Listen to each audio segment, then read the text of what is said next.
Well, Joel, we need to ask you this question. Kai wasn't invited to the NBA draft combine. 76 players were invited. Only 58 will be drafted. Over 200 players have applied for the draft, including a Phil-Am, Ron Harper Jr. Now, were you previously advised that Kai wouldn't be invited to the combine? And will that somehow affect his chances of being drafted? Joel?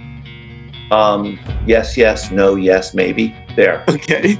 We're good. No, let me try to answer in some sort of sequence since you asked me about 12 questions there. Okay. In regard to the NBA Combine, I was not surprised that he wasn't invited. All NBA teams are not equal.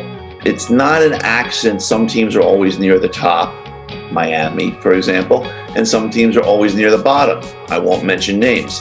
This is not an accident. This is a result of their scouting, their organization, how they do things. Teams that scouted Australia this year, which surprisingly, given the history of Australia sending players to the NBA, is not as extensive as one might imagine. We're very enthusiastic about Kai. That's why we have so many teams that want to bring him in for individual workouts. And we actually already have commitments from at least one team that said, if he stays in the draft, we'll draft him.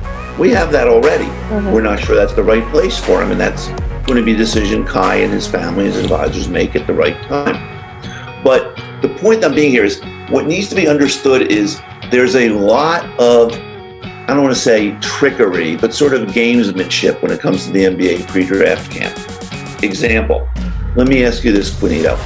If you're a team and you think a guy's pretty good, and you maybe aren't so sure other teams realize how good he is, do you want him on display for those other teams? So you want to keep him under wraps. Exactly. The way the NBA Combine works is each team gets a ballot. They vote for 60 players.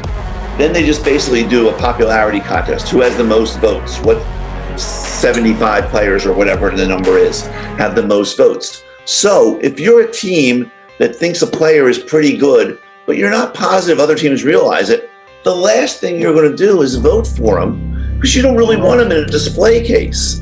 And that's what a lot of people don't understand about how this stuff works.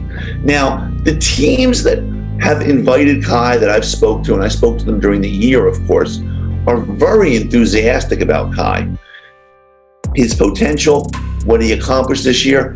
He's a young player that got better every week in Australia. Mm-hmm. The year before, between Ignite delaying their season, between COVID, between him going to the Philippines to play for the national team event that didn't happen, then coming back and it was too late to join the G League team, it was pretty much a wasted year. So he was invisible that year, okay?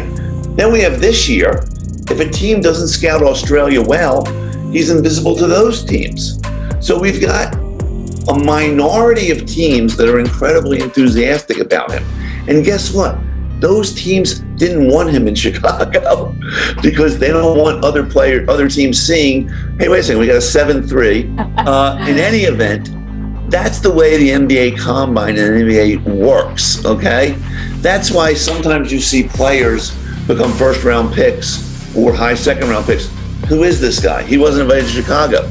You see, the media, which is the media in the United States that cover these things, don't really understand how this stuff works, okay? They just kind of report, oh, these guys are invited to Chicago, these must be the best guys.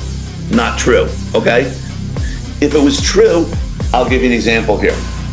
Jimmy Butler was maybe the best player in the NBA playoffs this past round. If he wasn't the best player, he was certainly in the top 2 or 3. This is a guy that was the last pick in the first round, 30th in his draft. This was a guy that the NBA laid low on because they, didn't want to publicize how good some teams thought he was. Kai is in a similar situation. Teams that like him really like him, and teams that didn't scout him don't know. So that's the answer. Well, Joe, can you tell us a little bit more about this process? When teams call, for instance, asking about Kai, what do you tell these teams about Kai? Or is it the other way around? Do you call up teams and tell those teams about Kai? Well, it's a combination. I receive calls, I make calls. Obviously, my job as his representative is to promote him. I'm his advocate. So yeah, I'm very aggressive and assertive in regard, but I certainly have had teams call me and say, tell us what's going on with him. He seems to be getting better. What's going on? And where's he training at? Dallas called this past week. Where's he training at? We want to bring him in, but we also want to go see him train where he's training at, et cetera, et cetera. So it's a combination. I am strongly convinced, believe that when he visits NBA teams in person, they're going to be kind of dazzled. Now, that doesn't mean that he's going to stay in the draft or not. That's going to be a decision he makes. But I'm very confident they're going to be pretty dazzled.